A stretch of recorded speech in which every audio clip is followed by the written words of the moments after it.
Hello there. Today we'll be reading from the book Putinism, and we'll be reading a small segment called Russia and the European Radical Right. Why did Russian relations with the West go wrong? A Russian version by Maxim Bartsky, published in Global Affairs 2014, is interesting and superficially, at least, partially plausible. It gives an indication of the ideas underlying the conduct of Russian foreign policy at the present time and the years to come. The reasoning in brief goes as follows. Russia's 2012 presidential elections were watershed elections between Russia and the rest of the world. Integration into Western structures, such as an ideology, was replaced with preserving Russia's independence and turning towards partners in East and South. The goal of dissolving the national economy into a world market was changed for ensuring the country's reindustrialization, laying the foundation for its economic independence, and establishing an economic association of its own. The strategy of looking for compromises with Western leaders gave ways to reconstructing the world system in cooperation with non-Western countries, where Russia would be one of the leaders. In Russia's foreign policy philosophy, the values and naive liberalism of the 1990s were replaced with ideas of realism and statism. And the vacuum in Russia's foreign policy ideology was filled with the idea of the gathering Russian world and giving priority to the protection of traditional Christian values. This development was more or less inevitable, because the West believed that Russia had lost the Cold War, and from the beginning followed an anti-Russian policy. It wanted to turn Russia into technologically and financially dependent on the West, or Western Europe. The West was strongly opposed to the preservation of Russia of political regime that could concentrate resources on politically prioritized areas.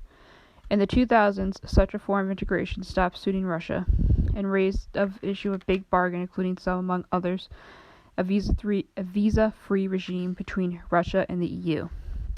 In the mid-2000s, the EU began to limit opportunities for the productive investment in Europe by Russian capital. Contradictions between the West, and above all, the United States and Russia, came to a head in 2008 after the Georgian-Russian conflict, provoked by Atlantic initiatives, was a deadlock in negotiations for a strategic cooperation agreement between Russia and the EU. In 2009, after the G20 summit in London, Russia came to the conclusion that the existing financial monetary system controlled by the West was all variance with its interest.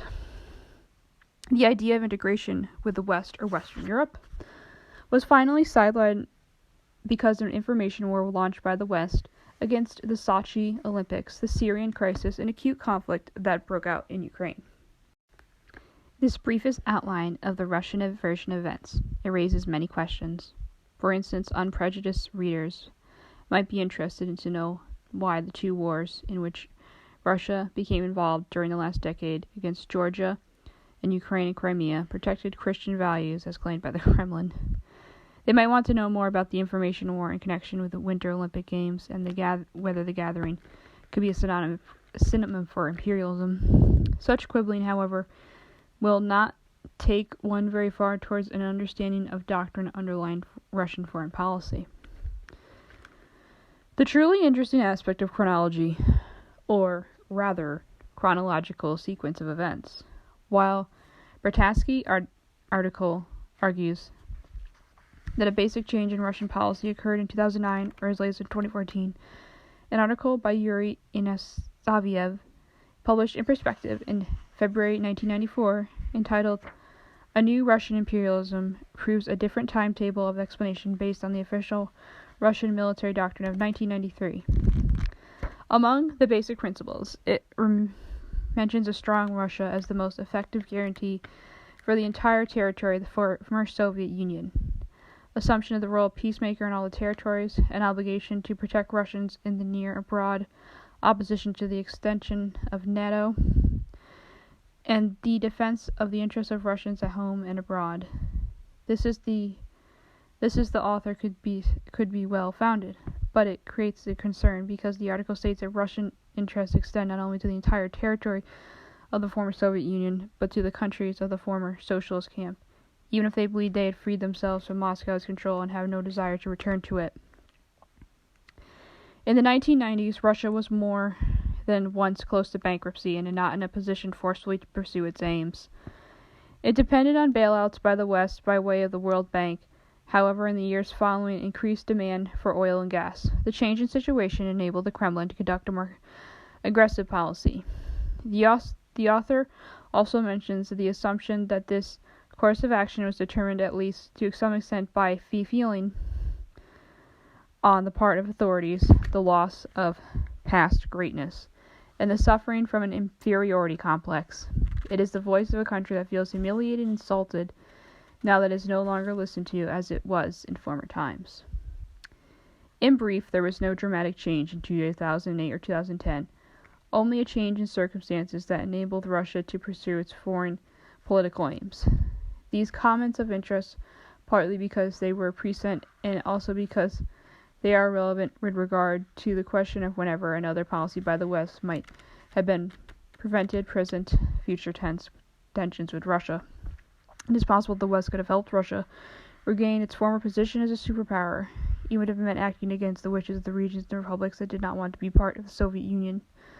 But it is not clear what it should have done so far. Furthermore, given Russia's deep suspicion of the West, the Russian ultras would have likely believed that such a Western help was hidden in some unfathomable way aimed at hurting Russia. Any further favors extended by the West were priority suspect. If relations between Russia and the United States deteriorated after 2006 to reach a nadir in 2014 with the Crimea Ukrainian crisis, there was a similar process in relations with the European Union.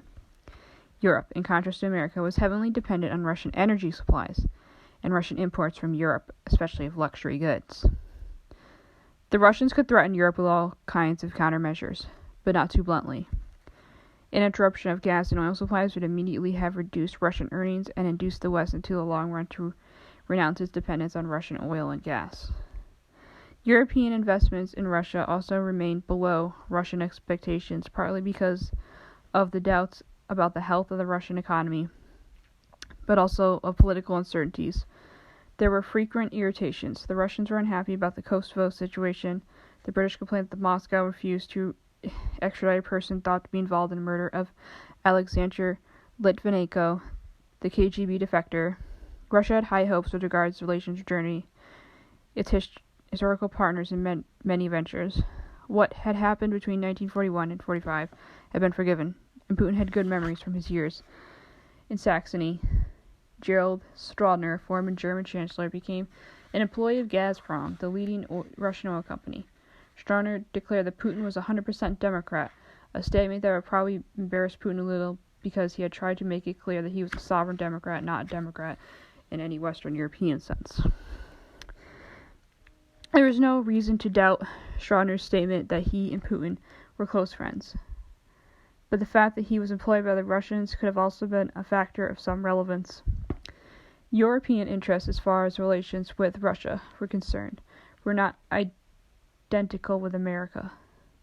Europe's dependence on Russian energy supplies quite apart, about a third of total requirements. There were traditionally Europe's closer trade relations. Hence it came no surprise that the European countries dissociated themselves from a certain American initiative to respect Russia were considered too harsh and aggressive. The impositions of sanctions following the Crimea-Ukraine crisis was one example, but there were others. On the other hand, there was no unanimity inside Europe. The countries closer to Russia, such as Poland and the Baltic republics, felt themselves more directly opposed to Russian pressure and therefore in greater need of protection. At the same time, no European country wanted to divert itself entirely from American foreign policy. Russia tried to make the most of the difference between the European Union and the United States, but with limited success. For if there were deep-seated suspicions in the outside world, in Russia there was no great trust in Russian intentions in Europe. Either suspicions increased further, Russia acted provocatively, even on relatively minor issues as a Russian cyber attack against Estonia. Russia regarded Europe as a continent in decline, but not to be written off entirely because of its economic importance. Russia had obviously misgivings in regard to European plans to achieve greater integration, whether it thought of establishing a European army or enacting a European foreign policy or approving a common energy policy. A united Europe would have meant a stronger Europe, and this was the last thing Russia wanted. A divided Europe meant weaker Europe, and many opportunities for Russia to play out one country against another. There were several EU attempts to draw Russia closer to Europe before the crisis of 2014. Most ambitious was the media mogul Silvio Berlusconi's project to make Russia a full member of the European Union. Berlusconi, who served 3 times as Italy's prime minister, had established a close personal relationship he believed with Putin, but his constant problems with the law in Italy made it impossible for him to pursue his project. More modest projects aimed at the ENP, European Neighborhood Policy, and common economic and other spaces.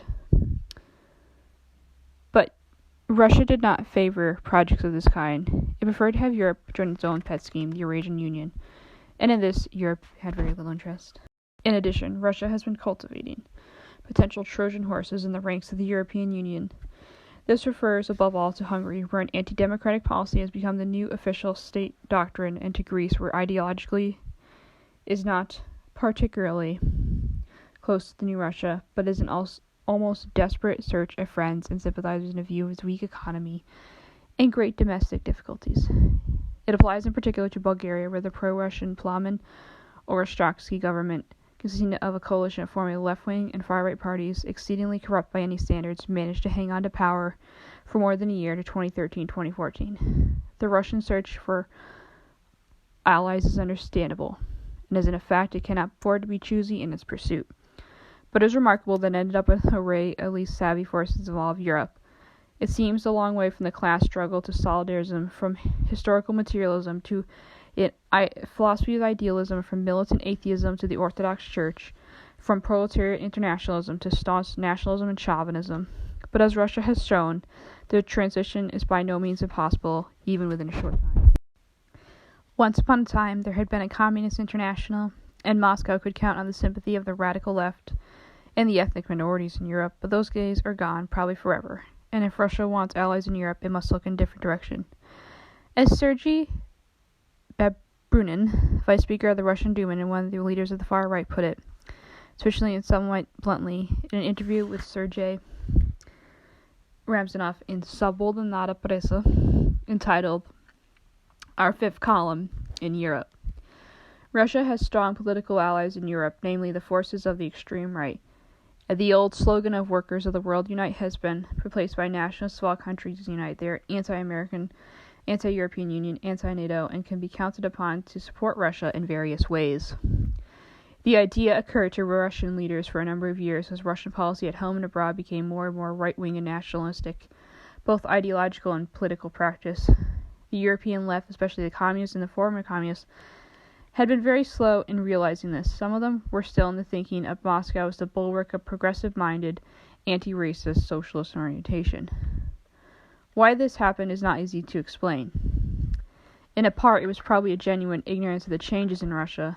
In part, such as the reluctance to accept these developments may have been psychological, mere wishful thinking. Leaders of the European extreme right had been invited to the Russian capital well before the Babrunin interview. The French National Front, or Front National, was given a Russian loan from the government to finance its campaigns.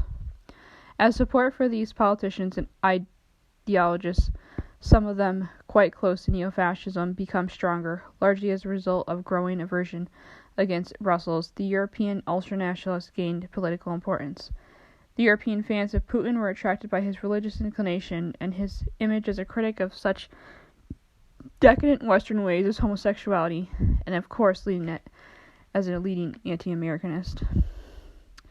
Russia and the European extreme rightists have common enemies, but what to extent do they have common beliefs and values? It'd be too facile to dismiss this new budding alliance as purely a mirage of convenience. Russia has moved to the right, and to a significant extent very far to the right. How far eventually will it move, only the future will tell. But since old-style conservatism is no longer very attractive or effective in the modern world, it needs to do a good measure of populism, and this abound bring it fairly close to fascism. Could it manage in the long run without a single state party, without a leadership and a leadership cult, without heavy propaganda machinery and repression, only proves to be successful and popular. In the long run, this is all not certain. An alliance between Russia and the European right is no way unprecedented. It had been part of the European politics for a century, from the Congress of Vienna, 1814-15, to the Russian Revolution. The Soviet connection with the European far left has been a shorter duration. Russia has always been on the lookout for friends and agents of influence in Europe, mainly to establish its image in Europe, which had not been as good as it wanted. At the beginning of the 19th century, the outlook seen from Moscow had been promising. Russia had defeated Napoleon. The anti-Napoleonic forces, the nationalists and the patriots, especially those from Germany, as Baron Blauenstein, Karl August von Hardenberg, and Johann August Count Neihard von Gneisenau, and Ernest Moritz Arndt, who had congregated in Russia, cooperated with the Russians. But soon after, a counter-movement developed. Russia stood for oppression. In a number of conferences, it coordinated the ban on freedom of expression's agents of influence such as August von Kotzebue and Leopold von Grutsch were operating, but Kotzebue was assassinated in public opinion, especially democratic opinion. Russia was the enemy par excellence. Alexander Gorbachev, the Russian foreign minister, followed, broadly speaking, a pro-German line, and Bismarck himself was pro-Russian. But public opinion was bitterly opposed to Tsarism. Russia's only friends were on the right. Admiral von Hintz, a confidant of the German Empire, wrote in report to Wilhelm II a few years before the outbreak of the war, there was a common interest in holding down the Poles and the Jews. This trend became particularly pronounced towards the end of the century with the anti-German Triple Entente. The main task of Russian diplomats and the agents of the Okhrana, the Russian secret police, was to create a climate at least somewhat more sympathetic towards Russia. Russia found a number of talented agents, such as Olga Dokhyov in London, several ladies in Paris. Some of them operated out of conviction, others were because they were paid well. French newspapers and periodicals, from the leading dailies to Revue Diplomatique and Revue des Mondes, received substantial subsidies. Alexander Beckendorf, a Russian diplomat in London, set a list of newspapers whom he had established to contact his ministry. It was a very impressive list, and the newspapers, and whatever reason, played down the importance of the 1905 revolution and the pogroms as other unpleasant occurrences. The situation today is similar. Russians not only buy the Independent and the Evening Standard in London, but newspapers in Paris. In Germany, the conservatives were divided as far as the attitude towards Russia was concerned. The arch-conservative Kreisleitung was in favor of Russia, but after Bismarck's resignation, the voices calling for a preventive war became louder.